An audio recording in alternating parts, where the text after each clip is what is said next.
it 5? Is it 6? 'Cause I'm not quite ready yet. Don't know if I'm up or down. I'm gonna lay that body down. I'm feeling just like the way I should be.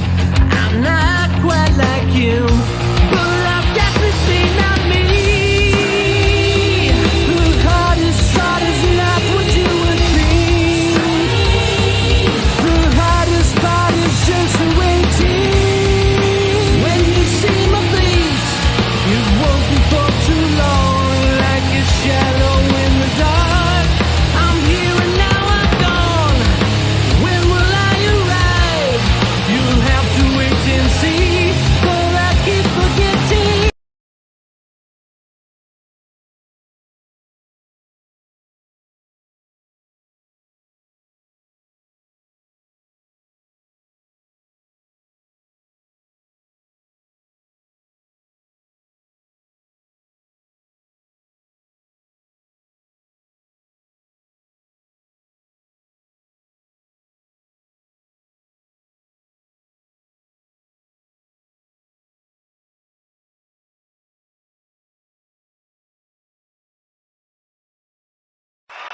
Ladies and gentlemen, how you living? Welcome back to the show. It's your host, Emelio Egbar, and I would like to say thank you to each and every one of you out there that is tuned in and listening right now to today's presentation.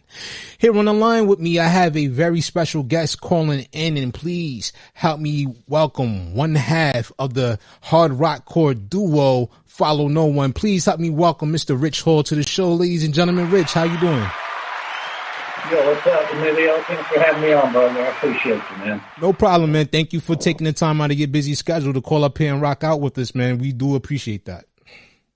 Word. Not a problem. Right. So for everybody out there, you know, like I mentioned, you are the first rock act that we've had on this platform. So we're excited about this conversation. Yeah, right on. Yeah. Great, man. No problem, man. So, you know, for everybody out there, can you please just, you know, tell them a little bit about yourself?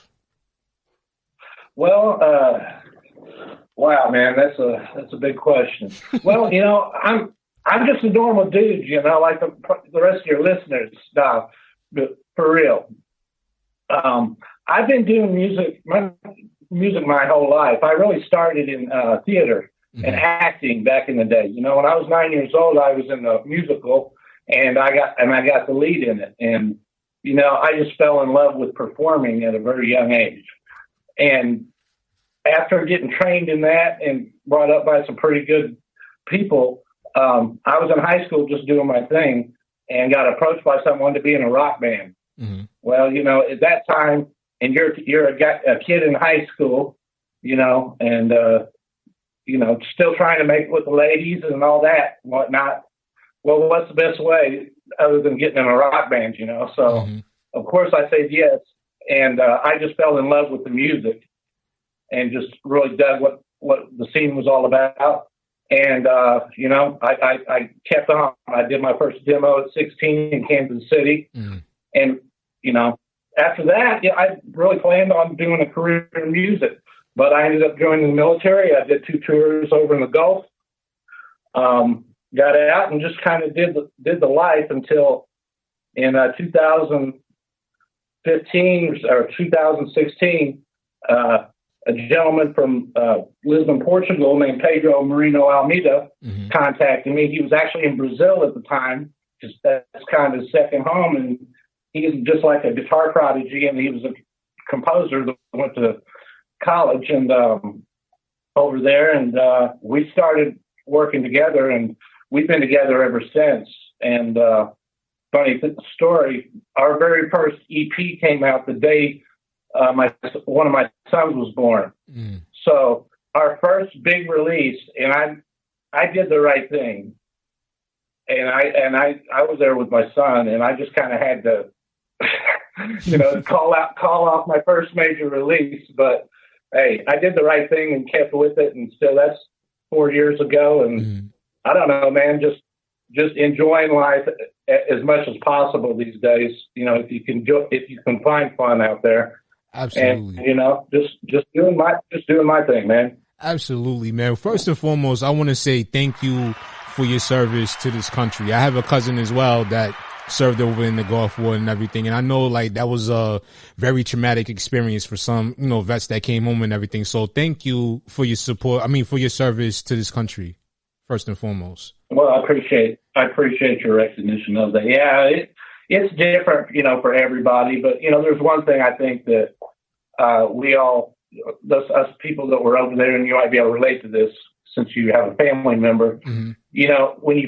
When you've been in that kind of stuff for a little bit, it's pretty intense, and it can be. And, but that time comes to an end in your life mm-hmm. where you're no longer, fighting that battle. You're back amongst the rest of the people, and, you kind of feel lost, or you can for a while. And, there's other things that go along with it, but that feeling of just, what am I going to do now? Because mm-hmm. I can finally relax, and you find you can't.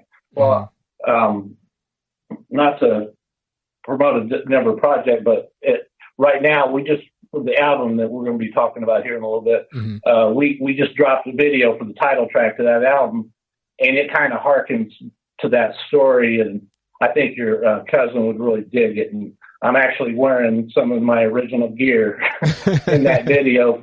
But as a civilian, man, just, hitching it around the country and stuff in that video. And it kind of takes some people back. If you got any other members of your audience that were in the military, you'll be able to relate to that video in a great way, I think. Oh yeah, that's something I'm going to send my cousin after this because I want to see how he feels about it. Because not the one that served over in the Gulf, but I also have a cousin that just recently served 2 tours in Iraq. So I come from a military based family, even though I myself didn't serve. So I'm pretty sure that's going to be one that he would definitely become a fan of, being the fact that you guys share similar experiences with your service in the military. Yeah, and you know what, really, you asked about who am I? That's, musicians and guys on radio and, actor, whatever, When people look at this business that we're in from the outside looking in, it looks a lot more glamorous than it is, guys. Mm-hmm. It's just like we're just regular dudes doing our thing on a daily basis, just like you do. Mm-hmm. And as a matter of fact, what you probably do for a living, most people, is probably a lot more difficult than what I do. Because you know what? It's the old saying, anything's easy if you know how to do it. Right. You know what I'm saying? If you know how to do something, it looks easy. It may be to you, but to somebody else, you asked me to go try and fix your car. Your car is going to be in worse shape when you get it back than it was when you gave it to me. So I wish I could do stuff like that. Those are the kind of people I admire. Yeah, me too. I definitely admire those people that, just make difficult tasks in life look easy. And like right now, the difficult task for a lot of people has been just, coping with, the current circumstances that a lot of us has been dealing with over the past, couple of years, due to the pandemic and everything. And those people that have found, their greatest strength and their greatest aspirations and are able to just move about and just go about their life, those are the people I like to draw inspiration from. Oh, sure. And that's the thing about, I mean, if there's anything positive that came out of COVID, I hope that maybe we can relate to each other a little bit better now, because everybody suffered in some way, shape, or form, some worse than others. But, man, you're right when you said just a moment ago that, yeah, people are kind of feeling down and everything. And they got a good reason. Things have not been, it's not been fun for a while for a lot of people, and just society, life, and et cetera. And it affected us too. We had just won the Best Rock Act in 2019 at the JMA Awards in Nashville. So when you win an award like that, you're thinking, all right, now I'm there, man. I've got it. Things are looking good, and they were. And everything was going great until it wasn't. COVID hit. Yeah. Right after, not too long after that, man, and boy, that changed our plans and what we were doing and what we were going to do, big time. But in the end of the day, I'm one of those people, man. If life hands you lemons, make lemonade. Absolutely. You might need to add a little vodka to it every now and then. It's just Yeah, man. I would say, man, COVID just felt like one big gigantic kick in the nuts for a lot of us. And me, like, yeah. we all, like I say, everybody has went through something. Everybody has experienced some kind of situation dealing with the pandemic. But, yesterday when I was, going through your catalog and music, I was listening to you guys and I was just listening to the music and I just felt so refreshed and felt so energized. Like me, like, quiet as kept, a lot of people don't know I like rock and roll too, especially like, your style of rock and roll, because to me it's more refreshing. I don't like the 90s styles grunge with, a lot of the screaming death metal kind of craziness. I like the type, the rock and roll that you guys bring to the table, man. So I was listening to your music yesterday and I was like, yo, like this makes me feel real confident about what's going on. Cause I was reading your story and I was reading just, some of the experiences you went through from going from your highs to your lows to growing back up again. That just lets me know that it doesn't matter what I'm going through in life. I can always find a way out of it if I'm determined enough to make it through. So I thank you for that, man. Hey, you're welcome. And you hit on a perfect note there, because that's really the tenor of our new album. And, there's a couple different messages in it, but that's one of them. And that is, we don't necessarily have control over what happens to us in our life. Some things we kind of put on ourselves, but some things just happen to you and there's no rhyme or reason to it. Mm-hmm. And I mean, we've all been, a lot of people have been in relationships, where somebody just says, hey, I'm done with you. And don't really give you a reason. You never know why. And you're like, what the heck did I, what did I do? Mm-hmm. You never know. But the thing is, when bad things happen to you in life, you got two choices to make. You can give up and just go with it and just let it be what it is. Or you can just not accept that and just keep your head down and not let things distract you and just do the best you can every day, little by little. You keep putting that work in every day and doing positive things. You'll find that your luck improves a lot. And even when things look like, there's no way you're going to be able to overcome this, don't ever forget there's always a God in heaven that can make anything happen for you anytime he feels like it. Sometimes we're just not ready, or sometimes we need to change a few things about ourselves to make ourselves ready for greatness, whatever that may be. Greatness is defined by people in many different ways. And the greatest people in our society, are working in nursing homes or working in schools, hospitals, fire department, and wherever.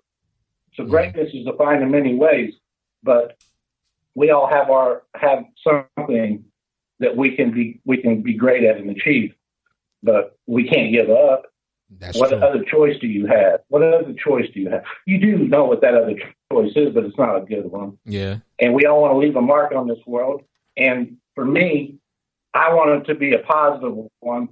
And I want to make it that the people that knew me would say one thing about me, and that is, yeah, man, he was an uplifting person, and he was somebody I could count on. If they can say that about me, that is my greatness. Mm-hmm. Man. Right? So. Man, I can feel the energy right now. I'm talking to you, and I'm gonna be honest. Like, you lifted my spirits up, just from the start of the conversation up until now. Like, I've already been having a good day thus far up until this point, but just this conversation, because I was really looking forward. Like, I was telling my wife last night, and I was saying to her, like, I'm really excited to talk to these guys because, like, his story, kind of is like a reflection of what I'm going through right now as well. Like, I was one of those people too that are dealing with something right now personally in my personal life. And, I have my moments. I struggle with it and everything every day, like being a personality here on the radio. I don't really, get too deep into my personal situation because I know everybody's going through something, but just like reading your story and just, having this conversation right here with you right now made me feel good about, it doesn't matter what you're going through in life. It's all about the way you handle it, and it's like just this conversation with you just picked my spirits up even much more.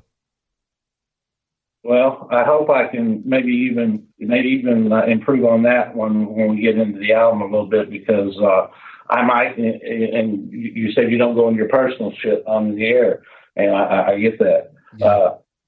for me, this album could only be done one way to be done right. I kind of had to, and you read the story, I kind of had to put my personal self out there in order to accomplish what I wanted to accomplish with this record. But is it easy? No. But at this point, I feel like I've been given a gift, and that gift, I got to pay it forward. So I need to use my position and my abilities to inspire others, even if it's the person I'm talking to on the air, to take it to the next level in their lives. But not only that, it's not just about looking to the future, but it's also about not looking backwards. And what I mean by that is that we all have something that can get us. I don't know how to put it. There's those temptations and those things that aren't good for us in our past, or maybe in our life presently, we know we need rid of. And when you get rid of those things, and sometimes those things are even people, unfortunately, but when you do that, you got to be careful that you don't let that same stuff that you left behind. Now, when everything gets good, you let it back into your life. What do you think is going to happen? Is your life going to get better? No, it's going to start gravitating back to that stuff. And that's what we got to guard against. Just throwing that out there. I agree. I know.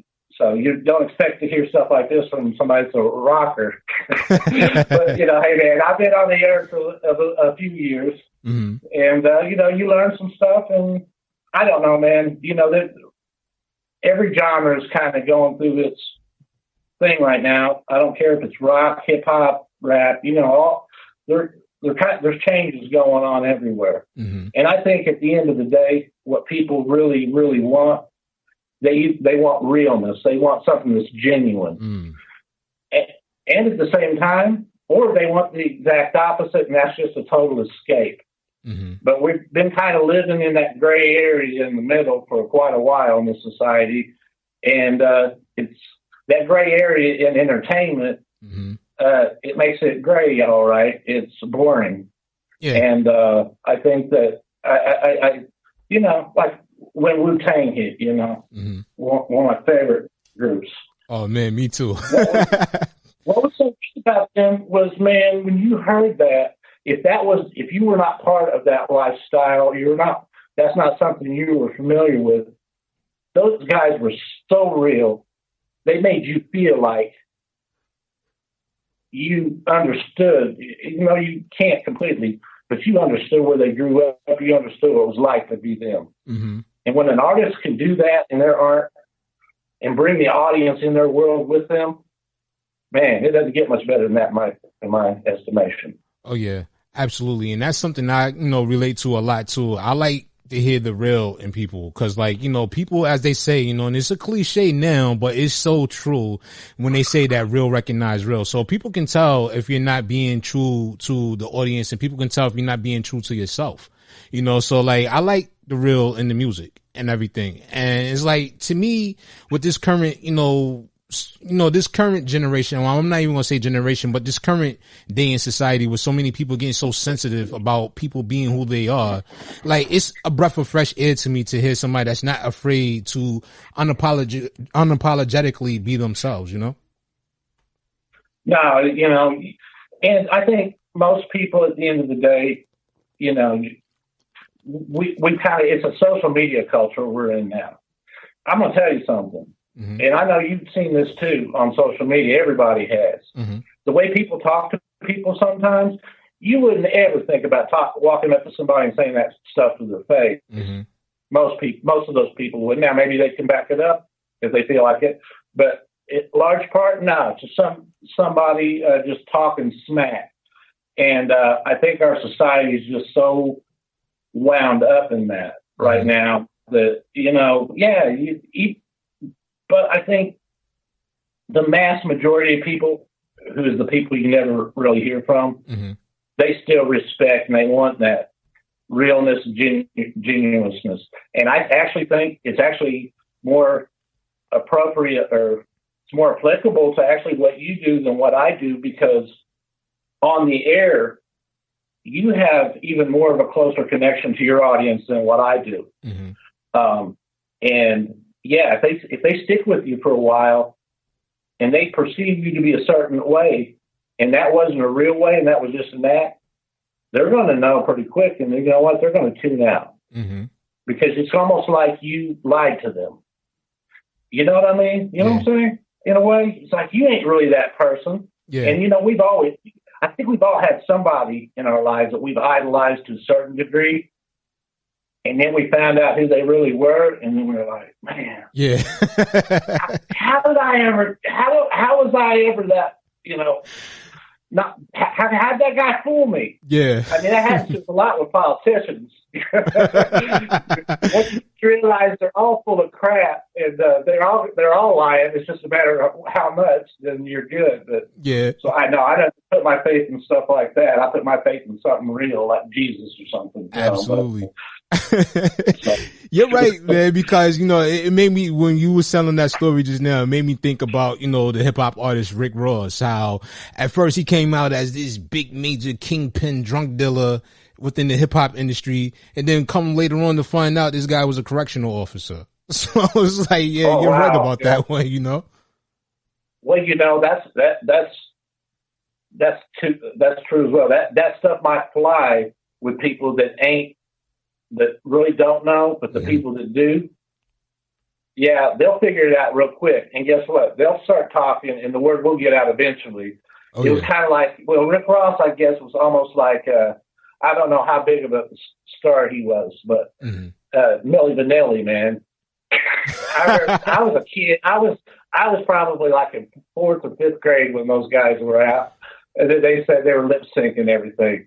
Oh man! And I'm like, man, those songs weren't even good to begin with. They had to fake that shit. You're right, because when you think about Milli Vanilli, and I grew up around the time when they was out too, and the only thing I remember them from, like, I remember the one song, and I can't think of the name. That's just how, to me, like, uninteresting. Girl, you know it's true. Girl, you know it's true. I know that's one thing. I got like a encyclopedia brain for music. It's that girl, you know it's true.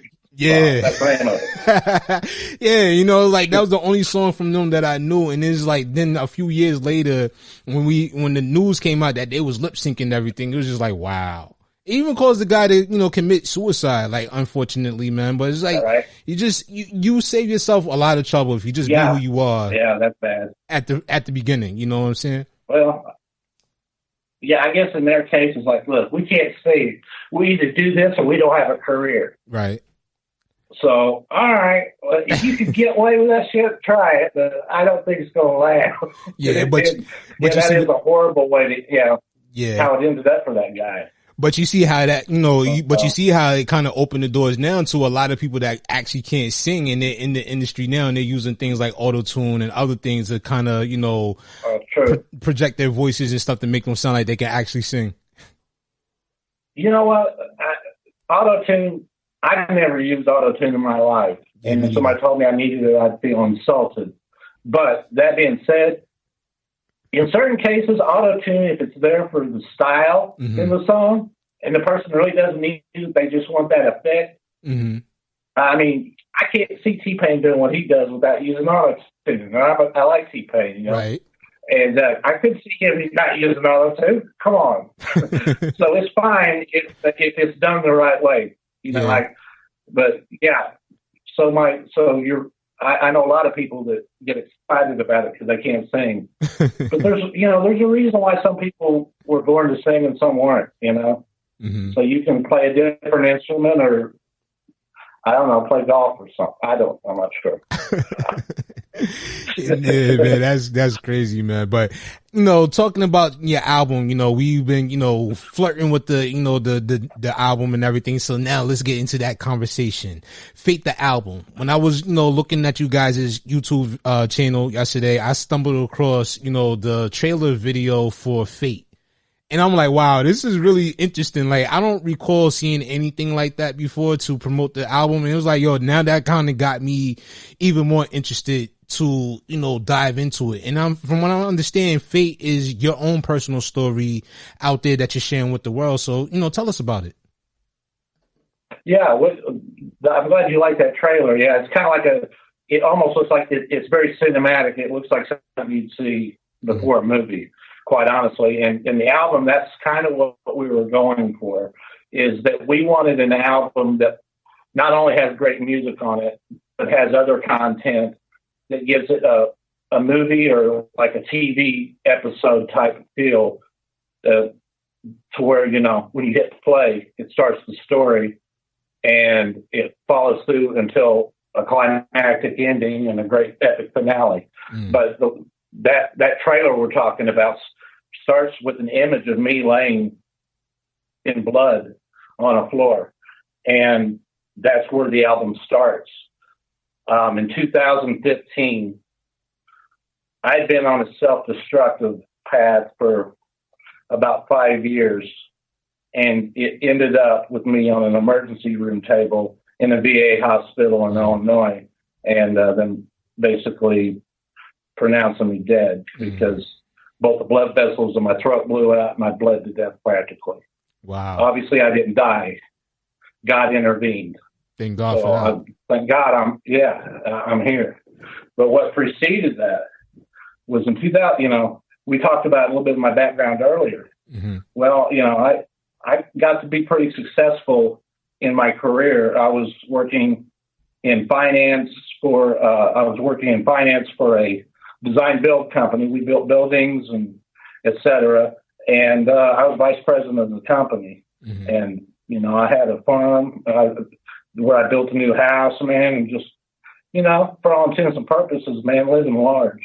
And one day I was just at work working on something pretty big. We were bidding a job for the government. Got a call in the middle of that saying, "Hey, Rich, are you moving?" I said, "No, nothing I know." I said, "Well, there's a moving truck in your driveway." I went, "No kidding." I said, "Well, I can't deal with that right now. I've got $1 million job bidding. I'll deal with that later." So when I got home, my wife was gone, the kids were gone, and everything. Wow. And, you know, I just did what a lot of people do, like, "Oh my God, what just happened?" You know, I was in shock, basically. And I don't know, man, I climbed into a bottle after that. I ended up losing everything, job, all that stuff, because, you know, the banks want their money. And I just basically gave up, man. I was like, well, okay, everything that I was doing all this stuff for just walked out the door. So what's the point? And I really, you know, went down a really bad road for about 5 years, really until I'm drinking myself to death. I'm a Christian, and I don't believe in suicide, but so I figured that's the only way I'm going to do it. I'll accomplish it, and I almost did. But at the brink of death, coming back, man, it was bad. For a year after that, I couldn't walk very good. I had no balance. Couldn't remember any. My brain got scrambled as a result of it because I was without oxygen for a while, and I had to learn how to do a lot of stuff again. And you know, I couldn't even remember my kids' birthdays and stuff. I mean, just stuff like that, you know. And it was a pretty rough road back, you know. And also going through DTs from, you know, going from drinking, you know, 2 bottles of wine or a fifth of liquor or whatever I drank that day, to all that, to cold turkey nothing ever again, which I have never drank again. Thank you. Yep. You know, it ain't been easy, but you know, I struggled back, man. And when I got one day, I just said, all right, I threw everything I had, which I got fitted all in one car at this point. Drove to Kansas City, and then returned back into music, started my demo, and was just doing great. And right in the middle of that project, the engineer and the owner of the studio had a dispute, and the engineer left. But the problem was he left with my music. So I'm back, but I ain't back. And things are just, I'm like, Lord, you know, come on, man. And you know what's funny? Within that week, I got an email from a guy who just found me through a search or something on the internet. And he goes, you don't know me? He goes, I'm a composer and a guitarist from lives in Portugal, and I saw you, and I want to know if you want to work on a song. So I was like, okay, well, it turned out to be Pedro. So, divine providence, maybe it will work. Yeah, or fate is one they have, call it. Brought us together, man, and we've been rocking ever since. And this album deals with me losing everything, and it shows how I made my way back in hopefully an inspiring way. But also, even on the way back, it shows, hey, it's not perfect. You're going to have your ups and downs. And there's a scene on the album. I hired voice actors from around the world to play different parts on the album. I play myself, but you'll actually, if you're listening to it, you'll actually hear scenes like you would hear in a movie. There's no video because it's, audio, but you close your eyes. We try to make it as realistic as possible to recreate some of the scenes that happened or events that happened in the course of the story. We tried to recreate those from real life and include those on the album in a cinematic way, just to add to the impact and just make the album a better album altogether. Try to do something that, hey, I'm not going to say this is the first time this has ever been done, but I don't know too many albums that have employed this method to a presentation. And I think that the audience will really, really enjoy it. Even if you're not a huge rock and roll fan, our style is pretty, we're, like you said earlier, we're we're melodic. You can understand what I say in my words. You can, there's a lot of vocals going on, and because of our backgrounds, I borrow from, I want to say borrow is a bad word. I don't do that, but I draw from, just my background in jazz, rock.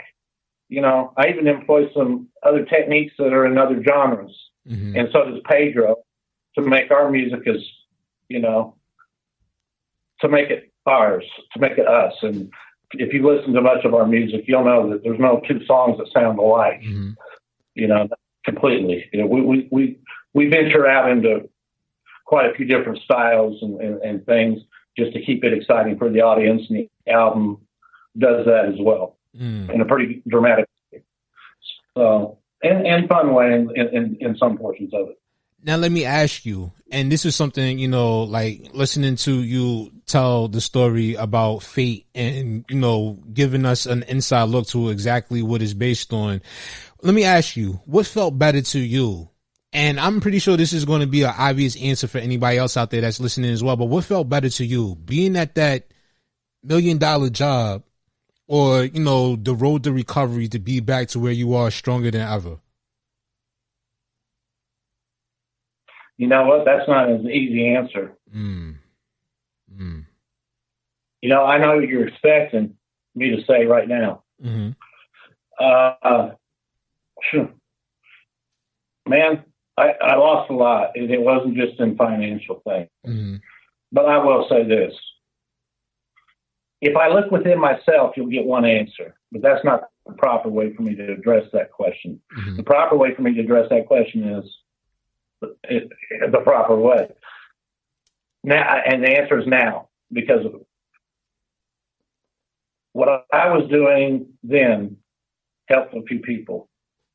I employed people. I signed checks for 30, 40, 50 people a week. That was nice. It was a good thing to do. But I have the ability now to do something much more meaningful and reach people in a different way, to where, you know what? I'm not going to say our music's going to save somebody's life, but if it even changes their circumstance for a minute to make them think differently, and we end up helping anyone in any way, and maybe it's just to escape this world for an hour, to do something and not have to think about things in their world and enjoy what we're doing, then that makes it worth it. But at the end of the story is, I ended up with a 4-year-old and a new wife. And, I wouldn't go backwards a half a second because I've got a new son, and my kids, and you'll find in the album, my kids mean more to me than anything in this world. So it kind of starts and stops with them. So I have to answer, even taking away and everything into consideration now because of my ability to help others. And I did some things in my rehab too that assisted. That was part of my rehab. Wasn't just a physical one; it was a spiritual one too. And I volunteered in a nursing home for a while and ended up preaching there, believe it or not. You might be able to believe it after listening to me ramble so long. But, but no, man, I just want to get back. I started giving back then because I already appreciated what I had. And it seems like it's the funny thing. The more you're willing to do that, the more God gives you to work with. Man. Yeah, I mean, pretty, at least in my life, the way it's been. But yeah, man, that's a tough question. I know it seems we all want to give the perfect answer, but it's not as cut and dry as you think, but it is as cut and dry as you think. I got a 4-year-old son, man. Hey, so, to be honest, I'm sorry. To be honest with you, what I was going to say is just to be honest with you, to me, that was the best answer I probably would have gotten if I would have asked that question to anybody else. Because like you said, everybody would have came up here and put on a facade and made everybody be like, oh yeah, I'm good. I'm doing much better now. And I don't need that job. Fuck that job, this, that, and the third, or whatever the case may be.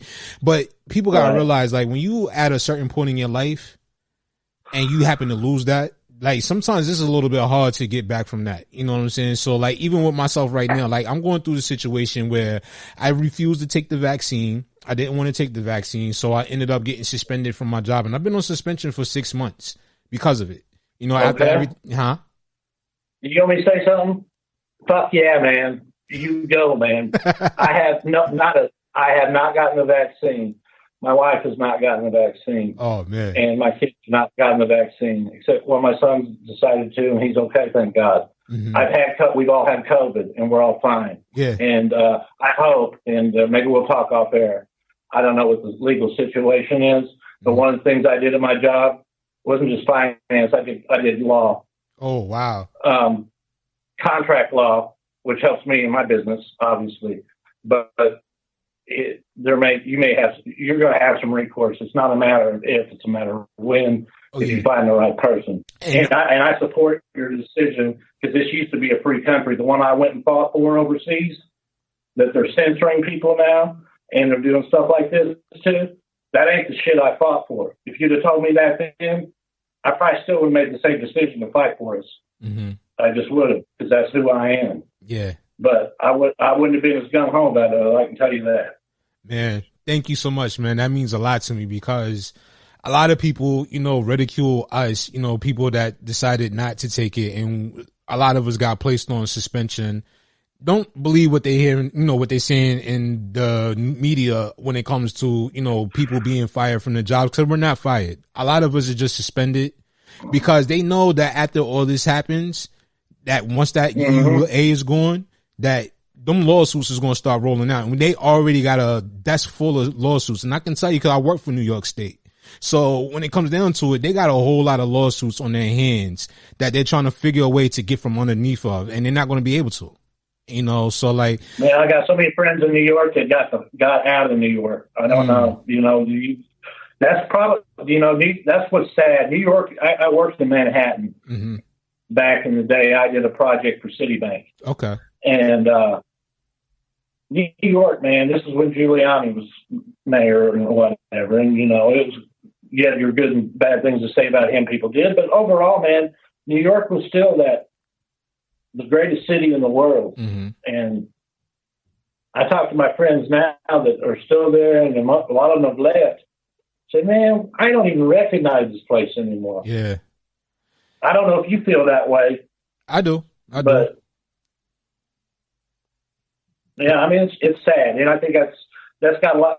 That's kind of stuff you're talking about. It's got people down, and for good reason. And you're sticking to your guns and doing what you got to do. And I'm sure that is not making it easy on you in any way, shape, or form, especially financially. And it hasn't been easy. It's been a tough, struggle dealing with it, not just seeing that, you know, you was at one point where, you know, things was good for you and you didn't have to worry about money and all that stuff like that. And then you get to the point where, you know, you wanted to stand on your principles because you know morally and also legally what they're doing is wrong, and you stand on your morals. And it's been tough to, you know, deal with it mentally and everything like that. But, you know, that's why I thank God for my wife. I thank God for my family, the ones that do know my situation, because they've been supportive of me ever since, you know, and it's like, it's helped to some degree help me get through this. And like this conversation we're having right now, like it's helped me as well. You know, like I ain't gonna lie to you. Like, there's been a couple of times I had to bite back tears listening to, you know, your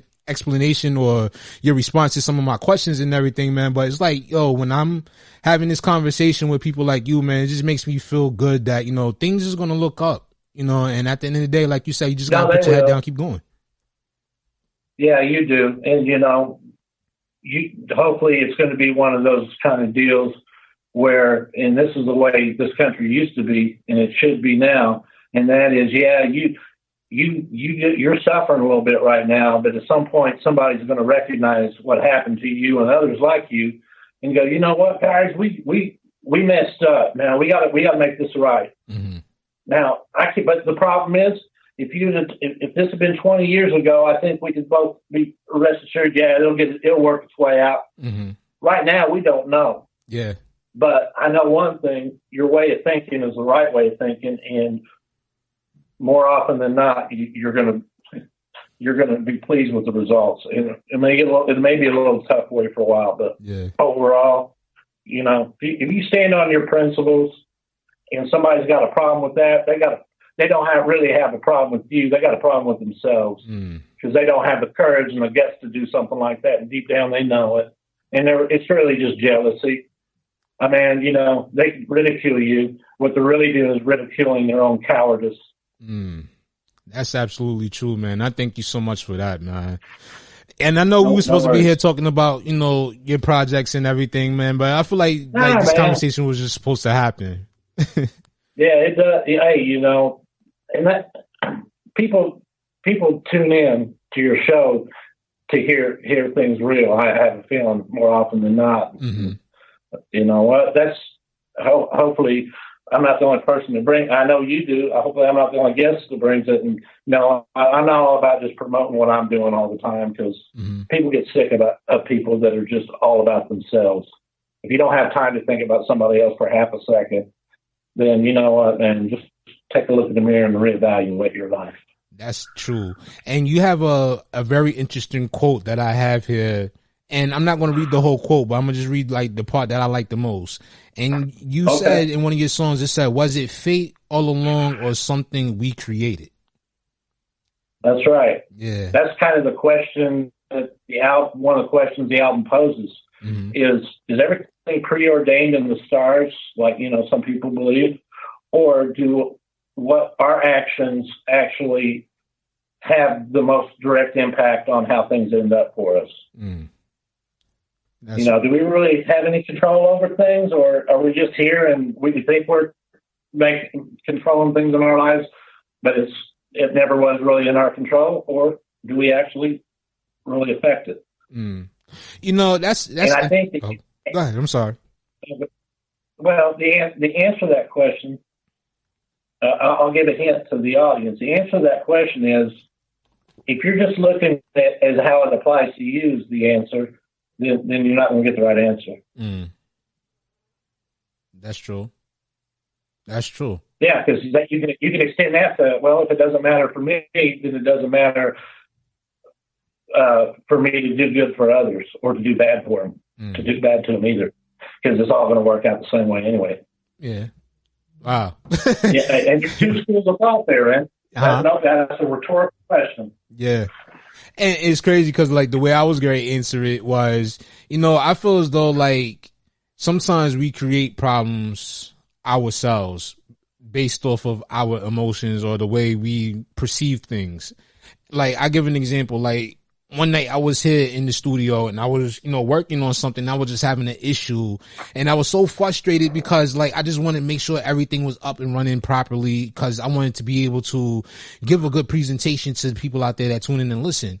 And I'm like, it felt like things were just getting worse and worse. And then when I realized it, when I came back, I went, calmed down, went, took a nap, and then came back later in the morning and, tackled the situation. Then I realized that, it was just something that my frustration created that was a lot more difficult. And all it was is I had the plugs plugged in wrong, and I'm thinking that like, I got to go reset my computer. I got to go do all this other crazy stuff. Yeah. You know what? I've had that kind of stuff happen right before I'm supposed to go live on the air sometimes. Mm-hmm. And it could be the simplest thing in the world, but your brain just sometimes just short circuits, and you're like, "What the?"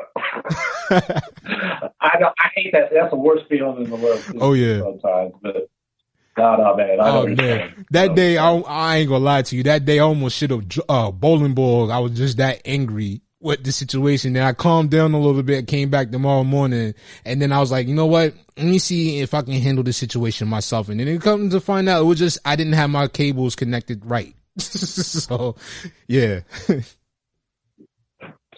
Technical glitches are like, I've had that happen in presentations too. Uh-huh. We were in front of like a big client, making a presentation to build like a $2 million bank or something.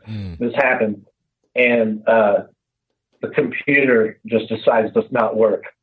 Well, they brought in people from everywhere to come see this presentation, and you're sitting there looking like a dumbass.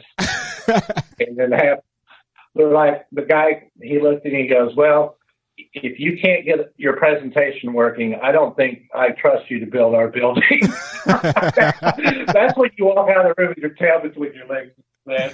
Yeah, that happened to me this morning too. Like during the morning, I was doing my morning show this morning and I was going to a song, and just in the middle of the song while it's playing, my computer decided it wanted to reboot itself live while I was on the air. Windows update or something. One of those one of those updates that say it gave you 5 seconds to decline it, and you didn't have to see it. It just yeah, and it kicked me all the way out of my computer. But the good thing about it is I was like, you know what, this happened, so just laugh it off, make a joke about it, and just go on. And people started even tuning in even more so after that. So yeah. You know what though? Actually, if you had technical glitches in your show all the time and stuff went wrong, and you got mad and started yelling at people on the air, people listen. You probably get a lot more people because people love it. People love it's like people driving by a car wreck. They can't help but look, and people just want to know what's going to happen next. On radio. And I'm one of those few. Well, not few because there's a lot of people like that. But as far as people, my favorite medium is still radio. Mm-hmm. I mean, I don't know.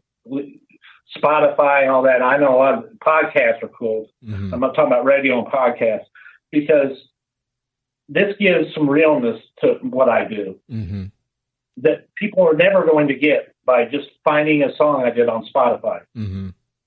You know what I mean? There's more. I get more of a connection with my audience if they come to the show that they've heard me on like this than I do if they just randomly find me on our website or something like that. So, I'm just kind of, I guess, kissing your ass a little bit saying I appreciate, what you're doing and stuff. Because, hey, rock and roll, you said I'm the first rock guest you've had on. Well, New York used to be all rock back in the day. Yeah. Not anymore. It's just things have changed. But I think people are getting back into it a little bit as the genre starts to get better again.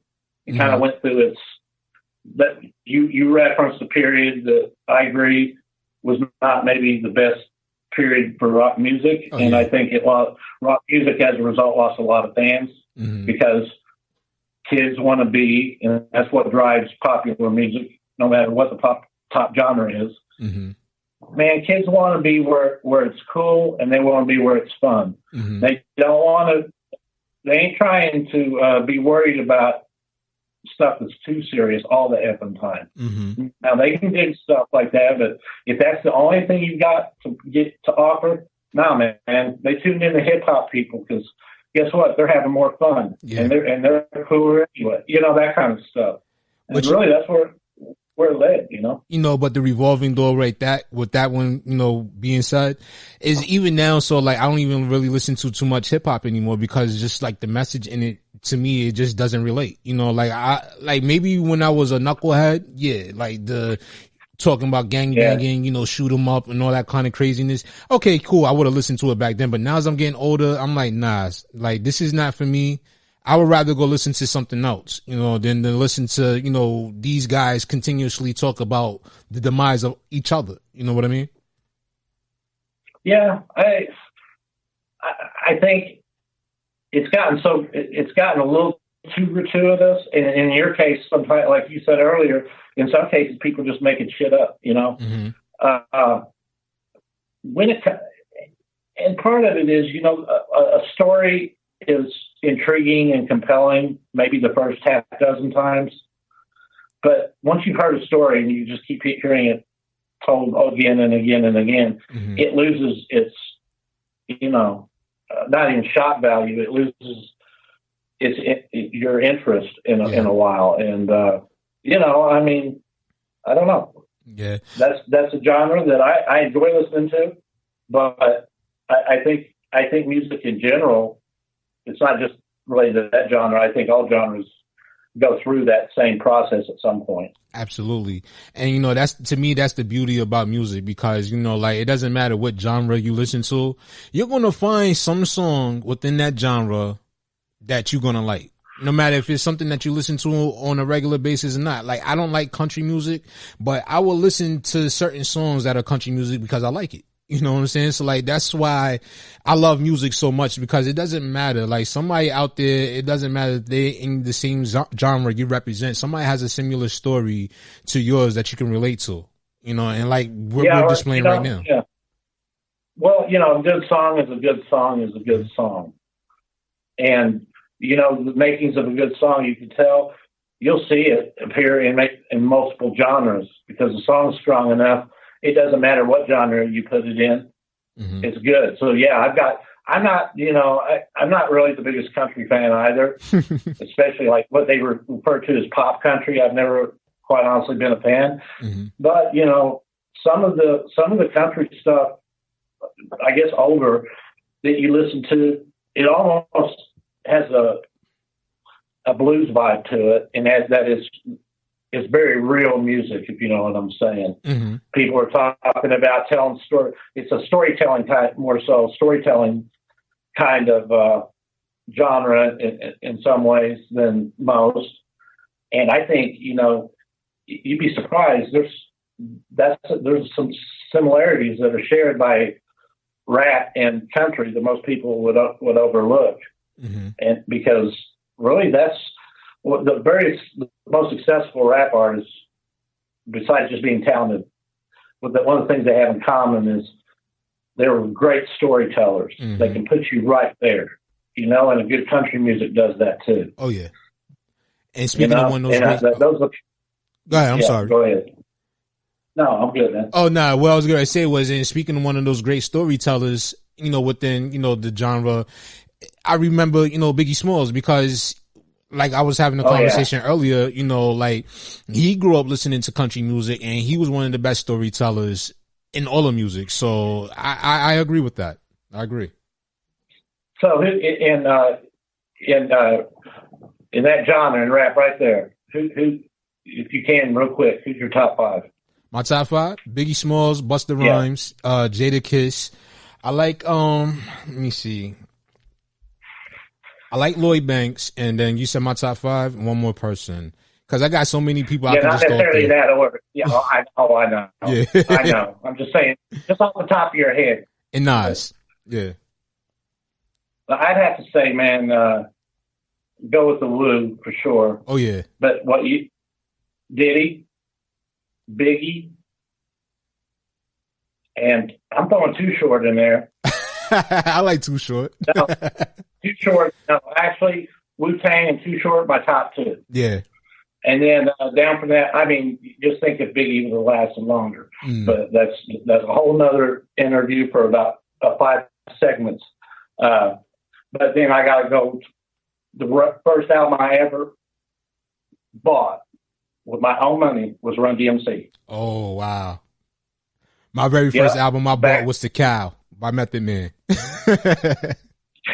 It was Run DMC back in the day, man. I was in 5th grade and I bought it on cassette. Oh, man. And then my next album was Dawkins, a hard rock album, because I like that song from that Freddy movie, you know? They did. So, you know, hey, man, I like a lot of different stuff. But, yeah, those are my top 5. No doubt, man. Hey, it was a great conversation with you, man. I know we went way over our time, but it's like some conversations just worth it. Huh? No, it was. I could have went for hours, bro. Yeah, man. And I would like to have you come back up here, man. If you ever interested, you and Pedro, to come back up here, man. I would love to have you both on this platform. We have a conversation more so in depth, you know, to just, you know, go into that dynamic between the two of you, man. Cause I'm pretty sure, you know, with you being here, it was already interesting enough. So I can just imagine just how much more interesting it's going to be with the two of you on here as, you know, our guests. So I would look to make that happen. If you know, guys are interested that'd be in coming great, back. Man. There's only one rule, though. You guys can't speak Spanish to each other because I don't understand it fluently, and I'll be paranoid and think you guys are talking shit about me or something. Nah, so. I'm gonna be honest with you. Like, I'm gonna be honest with you, man. Like, I, you know, people like, I get it a lot. A lot of people think I'm Dominican, but I'm black and I'm mixed with, you know, Native American and everything. And people come up to me all the time trying to speak Spanish. Yeah, and I'm like, no hablo español. Like. Oh, really, man? Okay. Well, you know what? Your accent sounds like you can speak it fluently. I used to, but then I lost that whole, because I got out of this wanting to be able to speak Spanish and everything. I just kind of lost interest in it, but I want to get it back. I really do. I need to start studying my Spanish again. Well, I'll leave you with this. My 4-year-old son I told you about earlier, he's half Cherokee, man. He's half Cherokee. Okay. His mother is Cherokee. Yeah, my grandmother was Cherokee. Wow. Yeah, man. It's a small world that keeps getting smaller. I was so pleased to do this interview. I can't tell you. This is the realest interview I've done for this project so far. And if they all are like this, man, it'd be a pleasure to do every single one of them. Oh, man. Hey, man. Well, I'm going to say this is going to be the first of many, man, because like I said, I really enjoyed this conversation here with you today, man. It's almost a shame that, you know, we have a time limit, but, you know, before we, go off the air and everything, we're going to, you know, exchange information and all that stuff. But before we go, like, how can people get in contact with you and where can they find your music? Yeah, go to Fate, F-A-T-E, fatethealbum.com. And just for going there, we're going to give you one of our critically acclaimed songs for free, Bring Me Peace. We just sign up for album updates and they'll give you links to pre-save, pre-order, or go to follownoOnemusic.com. Or just Google Follow No One Fate or Follow No One, and you'll find all of our socials and streaming platforms on there, because we're pretty easy to be found on the internet. So Spotify, all those majors, we're on those. And follownoonestore.com, if you just can't wait to order the album, go ahead and pre-order it now or pre-save it. And we've got all of our album merch designed with our special designer from Greece, and it looks pretty tight. Nice. So you might want to check some of that stuff out. So I appreciate you, Emelio. No problem, and I appreciate you too, Rich. And for everybody else, keep it locked and stay tuned, because we're about to debut their latest single called Fate here on this platform. So keep it locked and stay tuned. It's your host, Emelio Egbar, and we'll be back with much more right after this.